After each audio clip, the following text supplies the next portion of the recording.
অনুদান যখন আমরা শুনলাম যে অনেক ক্লাব নাকি অনুদান নিচ্ছে না, আমরা খবর নিউজে বা এইসবে মোবাইলে দেখলাম, শুনলাম শিলিগুড়ির নাকি একটা ক্লাব অনুদান, পশ্চিমবঙ্গ সরকার অনুদান নিবে না। দেখুন, অনুদানটা আমরা কেন নিব না?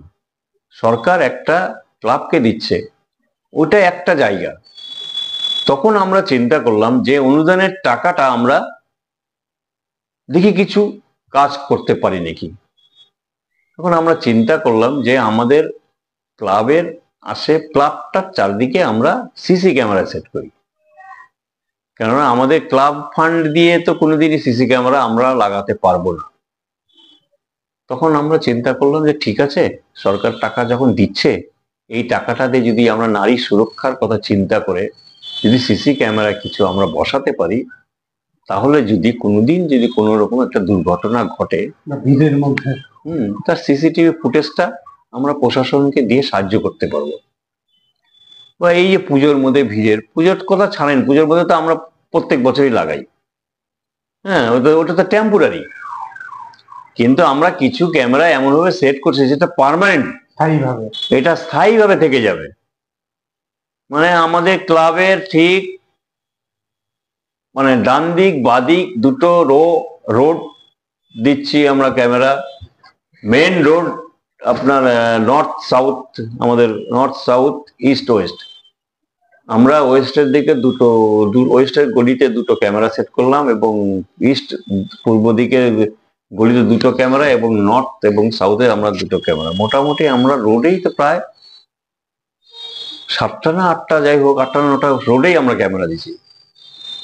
এই ক্যামেরাগুলা আমাদের স্থায়ীভাবে থেকে যাবে, যে প্রতিস্থাপন যেটা আমরা করলাম এটা স্থায়ীভাবে থেকে যাবে, আর এর মেনটেনেন্স ক্লাব বহন করবে। এটা অনুদানের টাকাটাই আমরা সম্পূর্ণ ক্যামেরা করে সেট করলাম। এবং ভিতরে আমাদের টোটাল ক্যামেরা তো প্রায় 17-18টা থাকবে মণ্ডপের ভিতরে বাইরে, পুজো উপলক্ষে। কিন্তু ক্লাবের ক্যামেরাগুলো থাকবে, আমাদের যতগুলো ক্যামেরা আছে প্রত্যেকে থাকবে, কিন্তু ওটা ক্লাবের ভিতরে ইউজ হচ্ছে। আর ক্লাবের বাইরে ক্যামেরা আমরা রোডগুলো কভার করতেছি। তার মধ্যে আমাদের এই রোড দিয়েই তো কতগুলো বালিকা বিদ্যালয় স্কুল আছে, যে বাচ্চারা যায়। আপনার বালিকা বিদ্যালয়, Siliguri girls, Netaji girls, Saradamani, Siliguri college, Siliguri মহিলা কলেজ, আমাদের পাড়ার যে ছেলে মেয়েরা পড়াশোনা করে তারা তো এই রোড দিয়ে যাতায়াত করে। সেই জন্য যদি কোনোদিন বললাম, যদি কোনো দুর্ঘটনা ঘটে তাহলে আমরা প্রশাসনকে সাহায্য করতে পারবো। এই চিন্তা ভাবনা করেই আমরা সরকারি টাকাটা দিয়ে, সরকারি অনুদানের টাকাটা দিয়ে আমরা সিসি ক্যামেরা প্রতিস্থাপন করলাম। মোট কটা তাহলে অনুদান হচ্ছে? অনুদানের টাকায় কটা ক্যামেরা বসছে? না, টোটাল ধরেন না 17টা ক্যামেরা। তো আমাদের ক্লাবে তো 17টা ক্যামেরাই আমরা বসালাম, কিছু মণ্ডপের ভিতরে। আর অনুদানের টাকায় কটা বসবে? হ্যাঁ, অনুদানের টাকা দিয়ে প্রায় 8টা 9টা। আমার স্ত্রী 2020 12 জানুয়ারি গত হয়েছে। কি নাম? কবিতা পাল।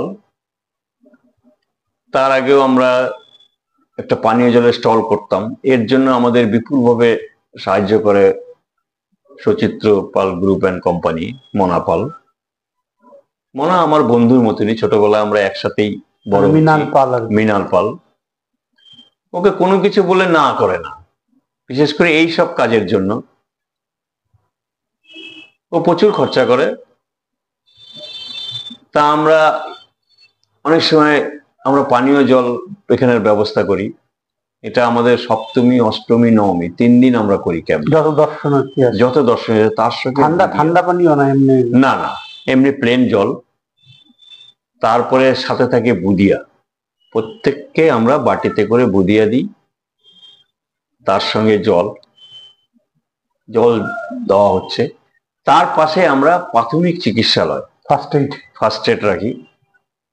তাই এই বছর একটা চিন্তা ভাবনা করেছি, যে কথাও বলা হয়েছে 2-1 জনের সাথে, যে 7টার থেকে 9টা বা 8টার থেকে 10টা একটা করে ডাক্তার বসাবো ওই প্রাথমিক চিকিৎসালয় ফার্স্ট এড বক্সে। তারা 2 ঘন্টা ফ্রি সার্ভিস দিবে। অলরেডি একটা ডাক্তার সাথে কথা হয়েছে, উনি রাজি হয়ে গেছে। আমরা 3টা ডাক্তার চাচ্ছি, 3 দিনে 3টা ডাক্তারকে বসাতে পারি। প্রেশার চেক করা, প্রাথমিক চিকিৎসালয় করতে পারবে, তো দেখতে তো পারবে। হয়তো কত দূর দূরান্ত থেকে লোক আসে, ডাক্তার থাকলে সে দেখার পরে সে তো মোটামুটি অ্যাডভাইস দিতে পারবে কি করা যাবে, রেফার করতে হবে যে আপনি হসপিটালে নিয়ে যান বা আপনি নার্সিংহোমে নিয়ে যান, বা উনি এটা লিখে দিল, প্রাথমিক চিকিৎসা লিখে দিল। আর যদি ওনার ওইখানেই ট্রিটমেন্ট করার মতো যদি সুবিধা থাকে তো উনি করে দিলে সঙ্গে সঙ্গে সুস্থ হয়ে গেল। এটা কিসের উদ্যোগে হবে? এটা আমাদের ক্লাবেরই ধরেন উদ্যোগ।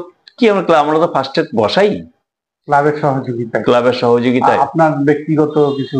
আমার ব্যক্তিগত তো থাকেই, যেটা হবে 3 নামে তো আমরা পানীয় জলটাই করি, আর সচিত্র গ্রুপ।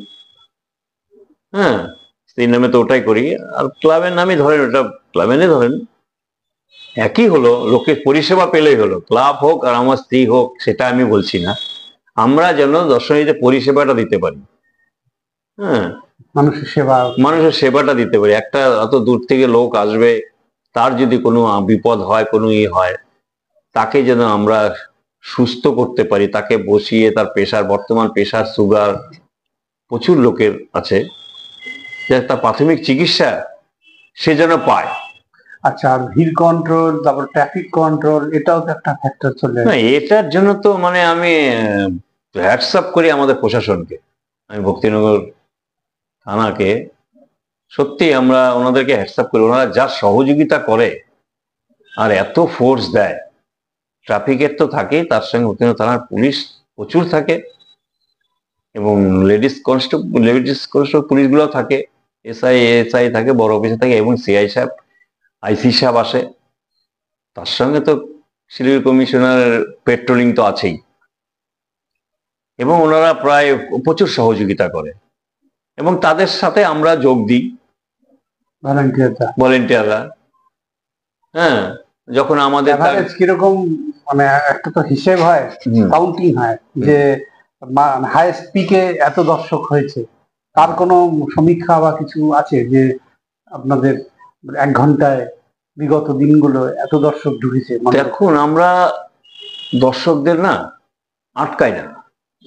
যদি আমরা 2 মিনিট 5 মিনিট আটকানো যায় তাহলে আমরা কন্ট্রোল করতে পারবো না। এই যে দর্শক আসছে রানিং অবস্থায় ঢুকছে, মায়ের দর্শন করতেছে, আমাদের দুটো, একটা এন্ট্রান্স থাকে, একটা এক্সিট থাকে, বেরোয় চলে যাচ্ছে, এবং তার সঙ্গে আমরা মাইকিং করে দিচ্ছি যে আপনি দর্শন করুন, আপনার পাশের লোককে দর্শন করতে দিন, এবং সুষ্ঠুভাবে। এবং আমাদের এখন তো মণ্ডপের ক্যামেরা থাকে, আমরা বড় মনিটর লাগাই দিই, ভিতরে ক্যামেরা আছে, এবং ভিতরে পুলিশ থাকে, আমাদের ভলেন্টিয়ার থাকে, আমাদের গেটে পুলিশ থাকে, ভলেন্টিয়ার থাকে। যে রাসটা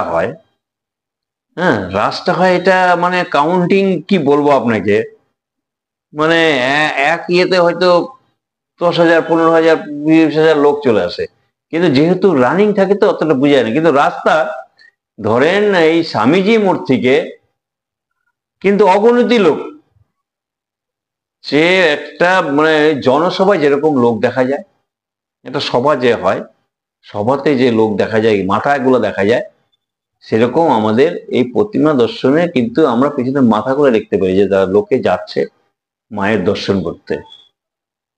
এটা কাউন্টিং করাই মুশকিল। আমার তো মনে হয় 10-15,000 তো হবে এক ঝাঁকে আসেই। সবশেষে কি বলবেন? সবশেষে আমার এবং আমার ক্লাবের তরফ থেকে, হায়দ্রাবাদ স্পোর্টিং ক্লাবের তরফ থেকে, আমি শিলিগুড়ি তথা উত্তরবঙ্গে সমস্ত দর্শনার্থীদের শুভ শারদিয়ার আগাম শুভেচ্ছা জানাই। আপনারা ভালো থাকুন, সকলেই ভালো থাকুন, সুস্থ থাকুন। আর আপনাদের সকলকে আমাদের ক্লাবের মায়ের দর্শন করার জন্য আমার তরফ থেকে আমি আমন্ত্রণ জানাচ্ছি। আপনারা আসবেন, কোনো অসুবিধা হবে না, সব রকম ব্যবস্থা আমাদের এখানে আছে। আমাদের এখানে প্রাথমিক চিকিৎসা আছে, আমাদের এখানে পানীয় জলের ব্যবস্থা আছে, আমাদের এখানে অ্যাভেলেবল টয়লেটের ব্যবস্থা আছে। কোনো অসুবিধা, আমাদের এখানে টয়লেটের ফেসিলিটি আমরা এটা দিই। এখানে মহিলারা আসে, আমাদের সবসময় আমাদের মানে টয়লেট ওয়াশিং হচ্ছে, এই সুবিধাগুলো আমরা দিই। বসার পর্যাপ্ত জায়গা থেকে, যদি কেউ অসুস্থ হয়ে পড়ে আমাদের ক্লাব ঘর আছে, বসতে পারে। আমাদের ক্লাব টেন্ট আছে, বসতে পারে, আমাদের পানীয় জলের টেন্ট আছে, প্রাথমিক চিকিৎসার টেন্ট আছে, বসতে পারবে। হ্যাঁ, এবং তার সঙ্গে যদি কিছু রকম অসুস্থ হয়, যদি তাকে পরিষেবা দেওয়ার মতো আমাদের অ্যাম্বুলেন্স আমরা রেখে দিই। হ্যাঁ, এই জন্য সমস্ত দর্শনীতে বলবো আপনারা আসবেন। এবং সর্বশেষ আমি খবরের ঘন্টা সম্পাদক বাপিদাকে আমার শারদীয়া আগাম শুভেচ্ছা, এবং বাপিদাকে আমার এবং আমার ক্লাবের তরফ থেকে অশেষ অশেষ ধন্যবাদ। আমাদের এই যে আমাদের যে থিমটা, যে ওনার মাধ্যমে সকলের ঘরে ঘরে পৌঁছে যাচ্ছে, এর জন্য বাপিদাকে অশেষ অশেষ ধন্যবাদ। প্রণাম, ধন্যবাদ।